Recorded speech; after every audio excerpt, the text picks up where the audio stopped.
పాకిస్తాన్ క్రికెటర్లలో వణుకు పుడుతోంది. పాక్ దాడుల్లో ముగ్గురు క్రికెటర్ల మృతిని ఆఫ్ఘనిస్తాన్ జీర్ణించుకోలేకపోతుంది. ప్రతీకారం తప్పక తీర్చుకుంటామంటూ తాలిబాన్లు శపథం చేస్తున్నారు. పాకిస్తాన్ క్రికెటర్లపై అటాక్కు ఆఫ్ఘన్ స్కెచ్ వేసిందా? దీంతో పాకిస్తాన్ క్రికెటర్ల మధ్యలో ఇప్పుడు ఆ భయమే మెదులుతోంది. త్వరలో పాక్, ఆఫ్ఘన్, శ్రీలంక మధ్య జరిగే ట్రై సిరీస్కు ప్రాక్టీస్ కూడా రద్దు చేసుకున్నారు.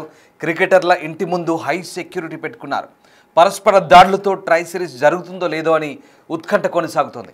ఇలాంటి పరిస్థితుల్లో శ్రీలంక పాక్ టూర్కు వస్తుందన్న ప్రశ్నలు కూడా తలెత్తుతున్నాయి. అలాగే పాకిస్తాన్, ఆఫ్ఘనిస్తాన్ మధ్య దోహాలో శాంతి చర్చలు ఓవైపు జరుగుతున్న వేళ మరోవైపు పాకిస్తాన్ చేసిన దారుణ వైమానిక దాడుల్లో ఆఫ్ఘనిస్తాన్కు చెందిన ముగ్గురు క్రికెటర్లు మృతి చెందడం ఆ దేశంలో ఒక్కసారిగా రోదనలు మిన్నంటాయి. మృతి చెందిన ఆఫ్ఘనిస్తాన్ క్రికెటర్ల అంతిమ యాత్రకు వేలాదిగా తరలివచ్చిన ప్రజలకు సంబంధించిన దృశ్యాలు చూస్తున్నాం. పాకిస్తాన్ దొంగ దెబ్బతీసింది.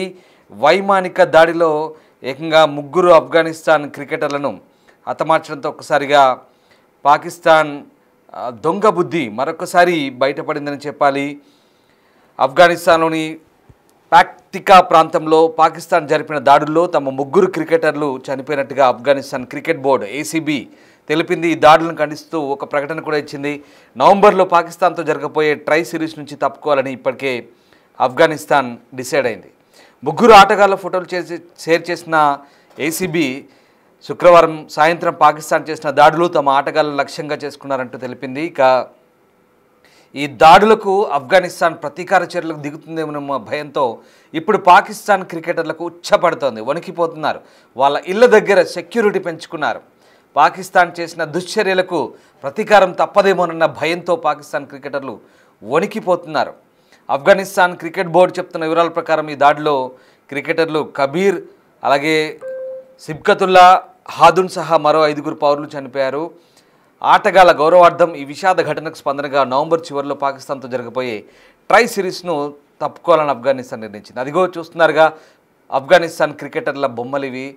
ఆఫ్ఘనిస్తాన్ క్రికెటర్లు అమాయకపు క్రికెటర్లు. ఆ రెండు దేశాల మధ్య జరుగుతున్న దాడులకు వీళ్ళకి ఏమాత్రం సంబంధం లేదు. కానీ వీళ్ళను టార్గెట్ చేసుకొని పాకిస్తాన్ జరిపిన వైమానిక దాడుల్లో ఈ ముగ్గురు చనిపోయారు. పాపం ఆ ముగ్గురితో పాటు మరొక 5 పౌరులు, సివిలియన్స్. పాకిస్తాన్ ఎప్పుడు చేసేది అదే, దొంగ దెబ్బతీస్తుంది. పౌరులను టార్గెట్ చేసుకొని, పౌరులను లక్ష్యంగా చేసుకొని దాడులు చేస్తుంది. మన మీద కూడా ఆపరేషన్ సింధూర్ అయినప్పుడు ఇలాగే డ్రోన్లు, మిసైళ్లతో మన జమ్మూ కాశ్మీర్ సెక్టార్ల వెంబడి ఇలాగే దాడులు కొనసాగించింది.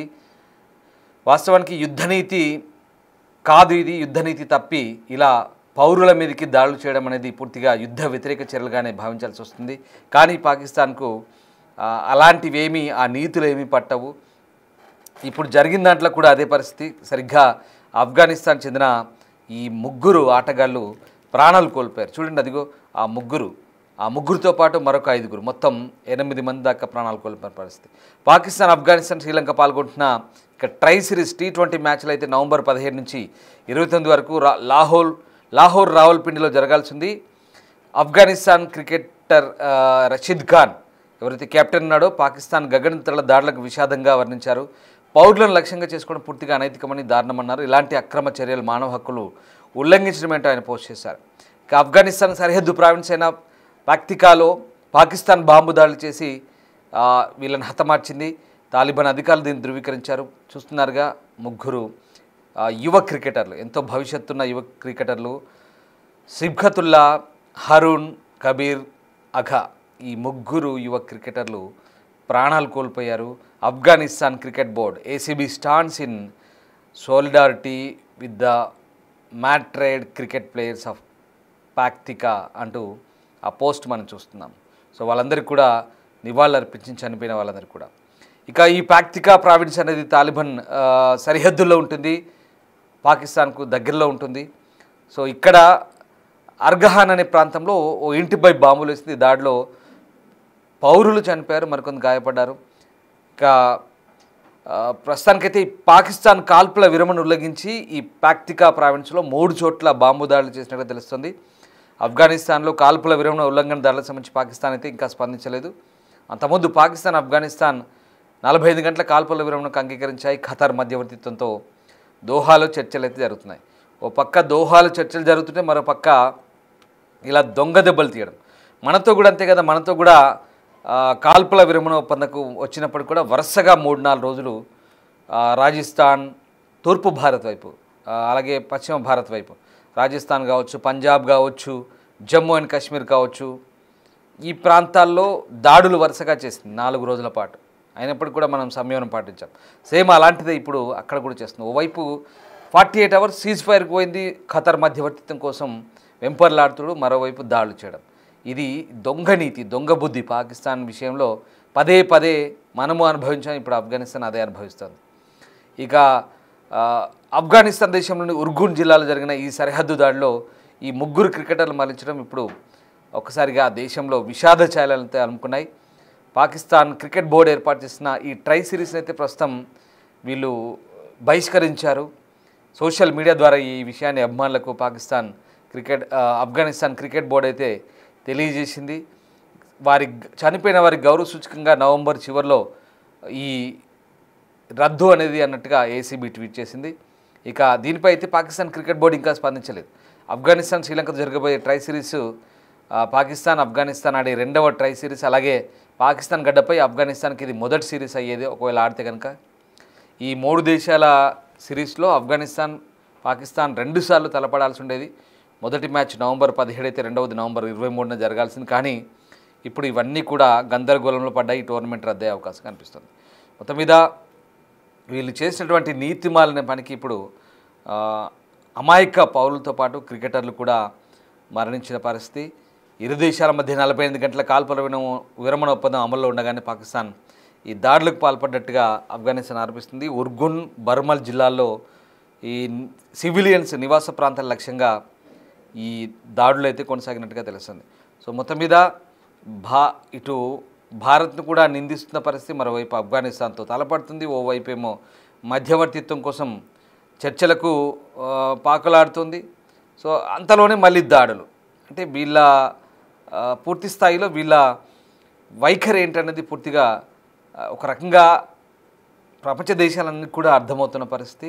అమాయక పౌరులను చంపడం, అలాగే ఆ క్రికెట్ ఆటగాళ్లను ఊచకోత కోయడం అయితే దారుణం, క్షమించడానికి నేరం అంటూ అల్లా అమరవీరులకు స్వర్గంలో అత్యున్నత స్థానాన్ని ప్రసాదిస్తాడంటూ రషీద్ ఖాన్ అక్కడి క్రికెట్ కెప్టెన్ ఆయన పోస్ట్ చేశాడు.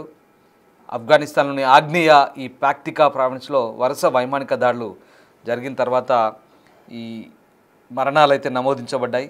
సో మొత్తం మీద ఉద్రిక్తతను తగ్గించడానికి ఓవైపు చర్చలు అంటూనే మరోవైపు ఈ దాడులు. ఆ దృశ్యాలు చూసాం కదా. ఇక పాకిస్తాన్ అలాగే ఆఫ్ఘనిస్తాన్ మధ్య ఈ ట్రై సిరీస్ అనేది జరిగే అవకాశం లేదనేది చాలా క్లియర్గా కనిపిస్తుంది. ఎందుకంటే ఈ 3 దేశాలు పాల్గొనాల్సి ఉంది. ఇప్పుడు ఇంత జరుగుతుంటే శ్రీలంక వస్తుందా? ఇలాంటి ఉద్రిక్తతల మధ్య శ్రీలంక పాకిస్తాన్లో అడుగు పెడుతుందా? డౌటే. ఎందుకంటే శ్రీలంక ఇప్పుడున్న పరిస్థితుల్లో పాకిస్తాన్లో రాదు, అడుగు పెట్టదు. అంతేకాదు, మీరు కొద్ది రోజులు చూస్తూ ఉండండి, ఇలాంటి వాతావరణం కంటిన్యూ అయితే పాకిస్తాన్ లోపల అంతర్గత కలహాలు. మొన్నటిదాకా చూసాం, లాహోర్ మురిద్కేలో భయంకరమైన కాల్పులు, వందలాది మంది చనిపోయారు, 280 మంది పైగా చనిపోయినట్టుగా వార్తలున్నాయి. కానీ అక్కడ ఇంటర్నెట్, సోషల్ మీడియా పూర్తిగా బంద్ చేశారు కాబట్టి బయటి ప్రపంచానికి తెలియలేదు. అలాగే ఓవైపు ఇటు ఆఫ్ఘనిస్తాన్తో శత్రుత్వం, ఓవైపు మనతో కయ్యానికి కాలు దిగుతారు, ఓవైపు బాలూచిస్తాన్, ఓవైపు మధ్య పాకిస్తాన్లో అల్లర్లు. ఇంత జరుగుతుంటే ఎవరైనా ఆ దేశానికి వెళ్ళి ఆడగలరా?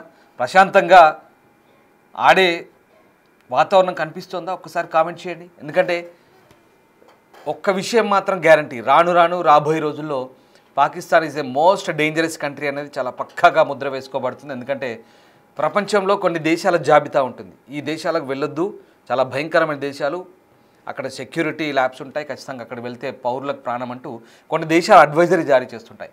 బహుశా అలాంటి సిచ్యువేషన్ ఖచ్చితంగా పాకిస్తాన్కి వస్తుందేమో అనిపిస్తుంది రాబోయే రోజుల్లో. ఎందుకంటే పాకిస్తాన్కి వెళ్తే నిజంగా భద్రత కరువు, ఎప్పుడేం జరుగుతుందో తెలియని పరిస్థితి. పాకిస్తాన్ అన్ని కోణాల్లో, అన్ని వైపులా, అన్ని మూలల్లో ఇదే పరిస్థితి. లా అండ్ ఆర్డర్ కూడా పూర్తిగా చాలా వరస్ట్గా ఉంటుంది. ఓవైపు వాతావరణ పరిస్థితులు, సరే వాతావరణం అంటే అది ప్రకృతి, మనం దాన్ని ఛాలెంజ్ చేయలేం, దాని గురించి మాట్లాడద్దు కూడా. సరే, అది వాతావరణం పరిస్థితులు పక్కన పెడితే వాస్తవానికి పాకిస్తాన్లో అక్కడ పాలకులు, అక్కడ పరిస్థితులు అలా ఉంటాయి. సో పాకిస్తాన్ ట్రై సిరీస్లో శ్రీలంక కూడా రాదు, ఆఫ్ఘనిస్తాన్ బహిష్కరించింది. ఇప్పుడు ఇదంతా ఇలా ఉంటే ఇప్పుడు భయపడుతున్నారంట పాకిస్తాన్ క్రికెటర్లు, సెక్యూరిటీ పెంచుకున్నారు వాళ్ళ ఇళ్ళ దగ్గర. వాళ్ళ ప్రభుత్వం చేసిన పనికి వీళ్ళు ఎక్కడ టార్గెట్ అవుతామేమోనని భయం. వాళ్ళని ఇలాగా ఎయిర్ స్ట్రైక్స్ కాల్ చెప్పారు, వీళ్ళని కూడా అలాగే చంపుతారేమో అని వీళ్ళకు వణుకు పుడుతుంది. వాళ్ళు చేసిన పనికి పాకిస్తాన్ క్రికెట్ బోర్డు అధికారులు కూడా నోరు మూసుకొని ఇప్పుడు కుయ్యమనట్లేదు, చప్పుడు చేయట్లేదు. పాకిస్తాన్ క్రికెటర్లు అయితే సరే అవకాశం దొరికితే వెకిలి చేష్టలతో పిచ్చి పిచ్చి హావభావాలతో భారత్ పైన మొన్న జరిగిన మ్యాచ్లో ఎంత చిల్లర వేషాలు వేస్తారో తెలుసు కదా. ఇప్పుడేం మాట్లాడతారా సన్నాసులారా మీరు చెప్పండి. ఇప్పుడు పాకిస్తాన్ క్రికెట్ ప్లేయర్స్ ఒక్కసారి గుండె మీద చేసుకొని చెప్పండి. ఇది నిజంగా క్రీడాస్ఫూర్తి కనుక మీకుంటే మీరు ఖండన చేయాలి కదా. క్రీడాస్ఫూర్తి ఎక్కడది మీకు? నీతులు మాట్లాడతారు, భారత్ అట్లా ఇట్లా క్రీడాస్ఫూర్తిని తప్పింది, భారత్ మాకు షేక్ హ్యాండ్ ఇవ్వలేదు, భారత్ మాకు చేతిలో చేయగలపలేదు, చేతిలో చేయగలిపి మమ్మల్ని ఊపలేదు, ఇక మేము చేసిన పనికి మమ్మల్ని చేతిలో చేయగలిపి వాడికి షేక్ హ్యాండ్ ఇచ్చి మనం వాడిని తారీఫ్ చేయాలంట. ఇదిగో వీళ్ళు చేస్తున్న పని ఇది. ఇప్పుడు ఖండించాలి కదా minimum. Pakistan cricket control board PCB అయినా అట్లీస్ట్ ఒక ప్రకటన చేయాలి, అట్లీస్ట్ ఖండన చేయకపోయినా విచారమైన వ్యక్తం చేయాలి. ఆటగాళ్ళు చనిపోతే అది క్రీడాస్ఫూర్తి అంటారు. పాకిస్తాన్ ఆటగాళ్ళైనా స్పందించాలి, అది క్రీడాస్ఫూర్తి అంటారు. తోటి ఆటగాళ్ళు చనిపోతే అది ఏ దేశమైనా సరే ఎవరైనా సరే ఆటగాళ్ళ ఆ కోణంలో చూడాలి కదా. ఇక్కడ ఎవరు స్పందించలేదు, పైగా వాళ్ళని ఎక్కడ చంపుతారో అని వణుకు భయం. ఆఫ్ఘనిస్తాన్ పేరు చెప్తేనే ఇది పడుతుంది. సో అది పరిస్థితి. సెక్యూరిటీ పెంచుకుంటున్నారు. సో అది పరిస్థితి. ఇంత జరుగుతున్న పాకిస్తాన్లో ఓవైపు చర్చలంటూ మరోవైపు దొంగ దెబ్బలు తీయడాలు, ఇవన్నీ కూడా ఒక్కటి మాత్రం గుర్తుపెట్టుకోండి, హింసను నమ్ముకుంటే ఎప్పటికైనా మంచిది కాదు అనేది పాకిస్తాన్కి తెలియాల్సి వచ్చే సందర్భం ఇంకా దగ్గరలోనే ఉంది. హింసను తీవ్రవాదాన్ని నమ్ముకుంటే ఖచ్చితంగా పాకిస్తాన్ అదే తీవ్రవాదానికి అదే హింసకు బలయ్యే రోజులు ఎక్కువ దూరంలో లేవు. ప్రస్తుతం జరుగుతుంది కూడా అదే. ఇంకా ఆ మార్గాన్ని వీడి సక్రమ మార్గంలో పోయి శాంతి లేదా అభివృద్ధి వైపు లేదా సామరస్యం వైపు తొంగి చూసి ఇతర దేశాలతో సఖ్యత్వం మెదులుతేనే పాకిస్తాన్కు భవిష్యత్తులో ఖచ్చితంగా మంచి రోజులు ఉంటాయి. లేదంటే ఎలాంటి పరిణామాలు ఉంటాయో ఒక్కసారి మీరే కామెంట్ చేయండి. Thank you very much.